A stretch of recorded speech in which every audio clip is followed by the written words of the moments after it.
Okey geng, sabar projek Wira geran aku ni. Hari ni aku cuma nak checking je Wira ni. Keadaan tie rod dan tie rod end Wira ni. Berdasarkan rasa dia, memang steering Wira ni ada free play sikit tau. Dan dia tak betul sikit semasa tengah drive. Jadi aku buka castle nut ni. Lepas tu aku tahu tie rod end ni memang susah nak cabut geng. Jadi aku sembuh WD-40 dulu. Dan aku tak ada special tools dia. Jadi aku guna je apa yang ada geng. Aku ketuk-ketuk sampailah benda ni tercabut geng. Mantap. Alright, cara nak check dia mudah je. Angkat tie rod end ni kan. Lepas tu lepaskan. Kalau dia jatuh freely ni, tak ada rintangan langsung, memang dah tiba masanya dah tu geng. Memang kena tukar dah. Lepas tu aku try checking tie rod end ni pula. Pun sama juga geng. Memang loose habis geng. Memang kena tukar dah ni. Patutlah pun tengok getah dia. Memang dah koyak habis dah. So aku check lagi cover dekat pangkal tie rod ni. Dah terbelah dua weh.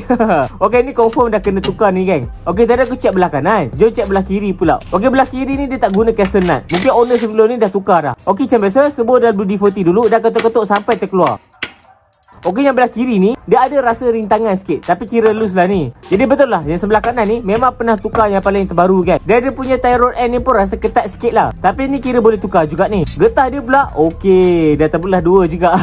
So gang, aku tak betulkan hari ni tau, sebab barang tak ada weh. Nak buka tie rod ni kena ada special tools dia tau. Aduh, kena beli special tools pula. So gang, sorry lah kalau korang rasa tertunggu ke apa kan. Aku buat ni sikit-sikit tau. Maklumlah bulan ni bajet tak keras. So gang, jangan lupa follow aku untuk update seterusnya.